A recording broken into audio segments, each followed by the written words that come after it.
just finished our locals, and we have today Mr. Jaxon Henderson. Hey guys. How's it going today, man? Pretty good. I went 4-0. It's tough to have a bad day after that. Oh man, that's awesome. That's awesome. What did you play today?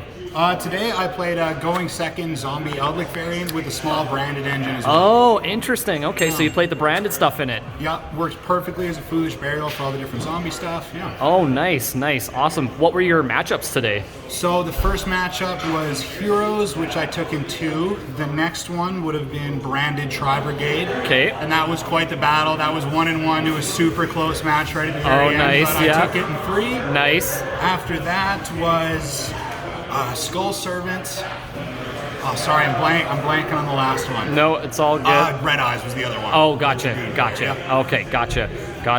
So yeah, you felt like the deck performed pretty well today then? Yeah, I only lost a single game the whole time. Didn't really feel like I was struggling anywhere. Nice, and the branded stuff worked really well, Very hey? strong, yeah. Okay, well, I'm definitely excited to see all the ratios and stuff that you got going on in here. All right, so anybody that you want to shout out at all, or? My buddies at the game nights. Awesome. Well, we appreciate it, man. We appreciate it.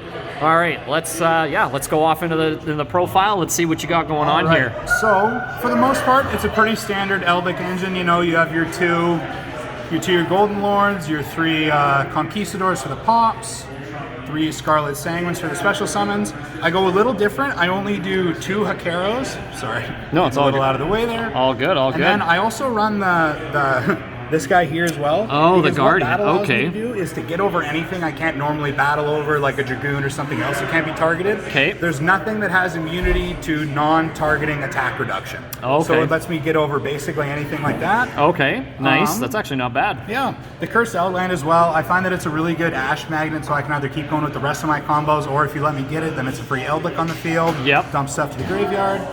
I have the Elixir of White Destiny, and that purpose is kind of to prevent some of the banishing effects that everyone seems to be hitting the Eldlich with. Yep. It also lets me grab a Baller Jock out of the graveyard, or a Necroworld Banshee to stop someone from destroying Zombie World. Yep. Elixir of Black Awakening. I will typically use that one to bring out the Baller Jock after I've got all the trap stuff going already. Gotcha. And then 7 Cities of the Golden Land. This can be good against back row decks because if you special summon a zombie while it's out, it prevents a set card from going off. Yep. So it can really protect your combos there. So that'll kind of be the end of the Eldlich stuff there. Oh, okay, so you got them all organized just based on like the archetypes that are in the I deck. should have mentioned that. I have it organized based on archetypes. Oh, That yeah. was all the Eldlich stuff. Okay, yeah, no, that's And all now good, man. I have the Unizombie stuff. The zombie stuff, sorry. If Unizombie doesn't get interrupted, it's one of the best starters in the whole game. It allows you to dump your combo starters, extenders, that kind of thing. Yep. It is a very good Ash magnet as well, so make sure you try to dump something first. Yep. And you played 3 of the Unizombie? Yep, triple Unizombie. It's just so good to see the first yeah, one. it's really, really good. And then triple Zombie World as well. Okay. This was the MVP in my Tri-Brigade game. Oh, I made him unable to my resolve goodness. Revolt, couldn't get out man. Shoreg, the banishes didn't work afterwards. Very man. strong. Necroworld Banshee, so that works great as a discard fodder. The effect activates in the graveyard anyways. Anything to do is a cost, Necroworld's perfect. Or, yeah. Yeah, what makes this thing so good is that it's a quick effect to be able to get that zombie world. Yeah, so. and it's immune to Ash as well because it sets it directly to the field. Or not sets it, plays it directly to the field rather than getting it to the hand first. Yep, that's right. And then we play the single Doom King Baller Jock, the best main deck monster in the game. Yeah. It's a non-targeting banish, it's a negate, it comes back if there's any field spell out there. It's very, very powerful, especially with Unizombie and Necroworld on the field. Nice. You're not really getting past that board. Nice, yeah, I've seen a lot of players play 2 of it, but you figured just like the 1 was just better? I find whenever I play 2, I draw 2, and it's such a bad brick because the only way to get it out of your hand is with a discard or a tribute summon. Oh, and that's yeah. not really what you want to be doing. Yeah, that's fair.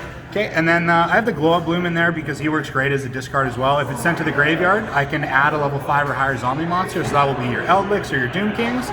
And then when Zombie World's on the field, I can banish it to just summon that monster directly from the deck, so that's very, very powerful as well. Oh, nice. So that'll be the end of the zombie stuff there. And now we have our triple branded Oh, fusions. yes, now we're going into the branded stuff. Yep. Okay, the stuff that I'm curious to see what you got And then going our on Fawn here. of Albaz. So how the branded fusion stuff works, I find the best, is I'm able to use it to pitch my zombies. So I can use it to pitch a Necroworld Banshee, I can use it to pitch the Eldlich, I can use it to pitch Glow Up Bloom or Baller Jock, depending on what's on the field. Yep. And So not only does it very effectively get these zombies into the graveyard, then it allows you to do all the Mirror Jade and the Bellion plays as well. Yeah, that's true, actually, yeah. And then Fauna of Albaz is also great in this deck. It's a very super poly heavy deck. Like, that's kind of what the deck is based around. Yeah. So it makes it's a dark monster, very easy. Yeah. Dragons as well, kind of thing. It's really quite easy, even to use the effect. Most people view it as a brick, but Yeah. I don't. I can really get advantage out of any discard. Yeah. Any of the Eldlich stuff, any of the zombie stuff. It's really tough to not get value out of Fauna of Albaz. Yeah, no, it actually makes a whole lot of sense, actually, just like as you're explaining it. That's spicy. I really like that. So that's it for the branded stuff. It's a pretty small engine. Just it's an extra Foolish Burial and gets bodies on the board. Yep. So next is all of just the pure going second stuff. I didn't go first one time. I didn't want to run any hand traps or have to deal with them. Oh, wow, so you just like blind second every game, hey? Yeah, blind second every single game. Wow. So I've got triple evenly matched. Yeah, that makes sense. That Yep. actually didn't come up because I found myself being able to break the boards without it. Oh, okay. And then I didn't have to kind of not try to play my own game as well. Oh, okay. So I found it useful in the other games, but it didn't come up once this week. Oh, okay. I also have triple Dark Ruler No More in order to get around the very monster heavy negate boards that are getting set up and around the Mirror Jades and everything like that. Yep. Again, I actually didn't find this came up very often today. Oh, I used really? it more often for Eldlich fodder to pop cards. Crazy. Because it seemed that nobody was putting up these huge boards I was having to battle through. It was one or two strong ones. Yeah. Wow.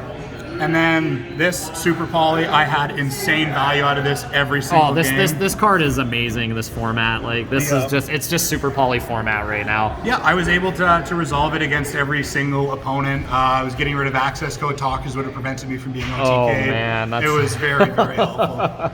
Yeah, I'm sure he was pretty salt when that went down. Yeah. The next one is the Lava Golem, which actually had people so stunned that I was even playing at all. This actually, when I was at the regionals there up in Edmonton, I actually got Lava Golem, and I wasn't expecting it either, but it's really, really good right now. It's tough to get rid of a Brave token and a DPE with one card any other way. Yeah. And then the last tech choice is just a Foolish Burial. I just had some extra room. It's obviously very good. Of course, yeah. Okay, so we'll push that all off to the side again as well. Not the most organized, but all good. we'll go into the extra deck. Yep. Vampire Sucker, great generic zombie monster. It's you can use any of your Eldlich traps for it, and then it has a great effect when a card comes out. A zombie summoned out of the graveyard. You can draw one card. You can trigger it yourself on your turn, or just wait for Baller Drock to come out. Yep. Came up pretty often. Most games just to get the Eldlich in the graveyard to start using its effects again. Yep. So that'll be Lubelli on the Searing Dragon. I was able just to get one. I was only running one just to get all the extra super poly targets. Gotcha. And I didn't actually end up using the fusion effect very often because I was playing out of an empty hand so often. Yeah. But it was so effective in getting the Baller Drock and the other zombies into rotation. Oh, okay, gotcha. More so. Would you play a second one, or does it just not make sense to play the second one? I never found it came up again. If it ever did come up again, I would get the Albion that I would typically use. That allows me to pitch the Eldlich, which is very effective. Yep. And sorry, I've got two Albions in there. Okay. And then I also have double Mirror Jade, but I'm a little new with the deck, and I wasn't able to use it very effectively. I actually didn't get it out once. Okay. Yeah, but it's a really strong card. I just didn't have the best luck with it today. And then this is getting into mostly super poly targets now. So Darvik, double Drago Neko Dragon. Yep. So if it attacks something with a level, it drops that attack to 0, spawns you a free token with that attack and defense. Yep. Super good for clearing boards and dealing a ton of damage. Yeah, with Zombie World, really, really good card. Starving Venom, any 2 dark monsters, lets you grab some extra attack from their special summon monster on the field, and if they destroy it, it clears their whole board too, which is very nice. Eldlich the Mad Golden Lord, very potent with Zombie World on the field. It lets you convert any one of their level 5 or higher monsters into a very powerful, undestroyable monster. Yep. Okay, and then we'll have the Predaplant Drago Stella, so that's just a dark monster and a fusion monster, and we've seen an absolute ton of those today. Oh, yeah. With how much all the branded stuff is. Yeah, that's true, yeah. And then Mud Dragon of the Swamp, just a similar thing, just a super poly target.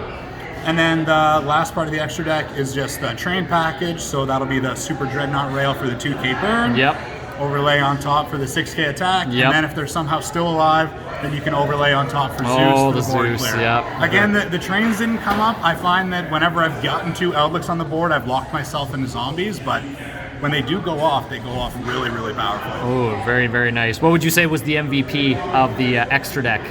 The MVP, the extra deck, it's always either Starving Venom or the Drago Necro. It's just an easy 2 removal every time. There's so many dark monsters in field. I turn everything into zombies. It's tough to beat. Yeah, no, it sounds really, really good. Well, that is very awesome. Did you want to go through the side deck real quick? I actually didn't side anything out. Oh, you didn't side any? Yeah, Wow, that is Yeah. insane, guys. That is insane. 4-0 without a single side deck card. That is absolutely nuts. I had some Speller Trap removal just in case I had to play against the Mystic Mind guy, but he ended up not showing up, so no big deal. Gotcha. Yeah. Oh, it just worked out nice that way. Yeah. Would there be anything that you would change in the deck, or? Honestly, I might cut out the evenly matched just to make it a little more consistent. I didn't find that I was able to get it to go off very often, and the other board clear options just seemed a little better. Okay. So yeah, I think I'd cut the evenlies for next week, and that brings it right to an even 40, because we're at 43 right now. Okay. Okay. Oh, and I guess I forgot to ask you this at the beginning. What did you place today with the 4-0? I placed second. Oh, okay. So I went 4-0, but I did lose a single game in the Tri-Brigade branded, and I believe the player that got first didn't lose all day. Okay, gotcha. That would make sense. Awesome. Well, thank you so much, Jaxon. Congratulations again on going second and 4-0 today without a single side deck card. That is absolutely insane. But yeah, guys, we don't forget to like the video, subscribe to the channel if you haven't already, and yeah, definitely hit that noti bell, guys. All right, we'll see you in the next video. Thanks so much.